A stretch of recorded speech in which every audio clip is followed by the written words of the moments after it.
What's up mga idol? I'm here to share my another techniques. Kung paano guys magpa-grow ng ampalaya. Ading okay ba? Yan, tingnan mo yung ampalaya ko. Yan. Yan guys, yung ampalaya natin. Yes, yan. Tinali ko yan ading para ma-solve lang. Ano tawag niyo diyan ading sa Ilocano? Ampalaya. Ay, Native no? oo, native na. Native. ampalaya. Thank you so much. Ayan guys. I-share ko sa inyo ngayon kung paano magpa-grow, magpataba ng ampalaya sa kahit sa harapan lang ng bahay. Ading, thank you Thank you so much. Thank you so much. Yan so guys, no? Guys, kung paano magpataba ng ampalaya kahit sa harapan lamang ng yung bakuran. Ayan so guys, no?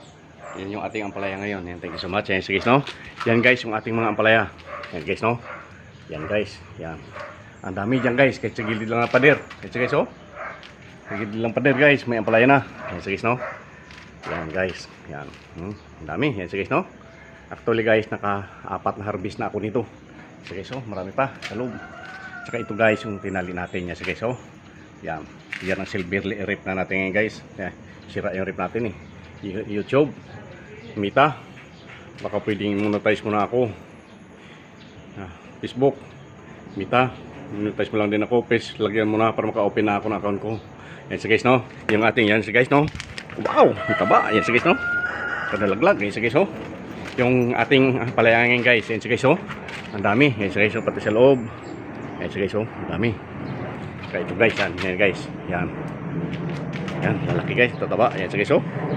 Yan guys, ang tinatawag nila na native. Native na ampalaya. Yan so guys, oh.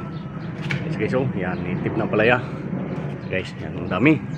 Ang daming bunga. Guys, ano to guys ha? Walang abono ito. No fertilizer. Yan so guys, oh. Kita natin, yes guys, oh. Pakita natin guys, walang fertilizer yan. Hanggang doon sa bubungan ko na. Ayan. Huwag lang sana umabot to sa kuryente. Yan guys, oh. Yan, hanggang sa bubungan ko na. Ayan. Ayan guys. Pagka kailangan mo ng lugbati naman, ayan guys. Spinach. Ayan. Ayan guys, yung aking kinabuhay ngayon. Guys, no? Ang daming bunga. Ayan guys, no? Ayan guys, pang apat na harvest na natin. Sige, ang dami niya guys. Ito guys sa gilid guys, ano? Puno siya. Itong ampalaya guys na natawag nilang native.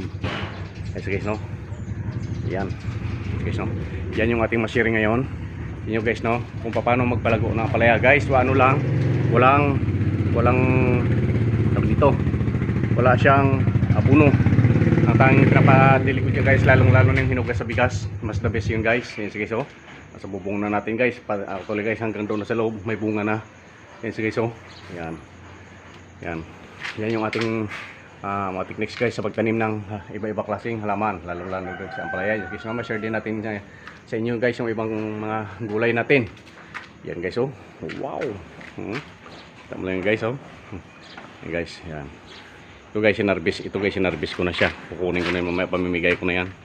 Kaya hindi man natin kayang ubusin lahat. Yan so guys, no. Yan. Ito si guys is talagang siya, pahinugin ko pa siya para mayroon akong binhi. Yan so guys, no. Yan guys, yung ating mga ano ngayon. Yan, yung kaway-kaway na may sa mga ating mga kaibigan. Yan so guys, no. Yan. Ang mga farmers natin. Kung paano magpalago ng ampalaya na kahit walang abono. Yan so guys, no. Or wala itong kahit sa harapan lamang. Yan guys, sa pasok lang yan guys, nakatanim. Yan so guys, oh. Yung pasok ko guys, mayroon isa tanim. Yung isa naman is doon sa loob. Yan so guys, no. Tanim natin. Lagyan ko siya guys ng kahoy kasi para hindi kutkutin ng aking manok. Yan so guys, no. May papayan na rin tayo. Yan so guys, no. Ayan guys, yung puno ng ampalaya natin. Yan so guys, no. Sa pasok lamang guys. Solve na. Yan guys, maski saging. Yan guys, sa paso din. Yan guys, no. Yan natin ang ating native din na saging yan. Yan guys, no. Yan guys, ang ating mga sharing ngayon kung paano mag-grow ng ampalaya. Native ng ampalaya kahit sa yung bakuran lamang. Yan guys, no. Yan, kaway-kaway naman dyan. Yan guys, no. Thank you so much. Please subscribe. Click the notification bell. Also follow my Facebook and TikTok. Yan guys, no. How to grow your plant kahit sa lamang sa yung bakuran lamang guys. Ayun so guys, oh. Nasa bubungan ko na. Lagpas na sa bubong. Ayun so guys, no. Lagpas na sa bubungan yung ating ampalaya. Ayun so guys, no. Sa bakuran lamang may gulay ka na. Sa kabila naman guys is bulaklak. Ayun so guys, oh. Gumamila. Yan guys. Yun yung mga sharing natin ngayon guys. na kahit sa harapan lamang ng iyong bakuran, hindi mo na kailangang bumili ng yung gulay. Ayan so guys, no? Ayan, natin na-share ngayon. Thank you so much. Ayan guys, no? Anyway, sa ating mga viewers dyan, ayan, ikaw naman dyan, thank you so much. And see you sa aking pagbabalik.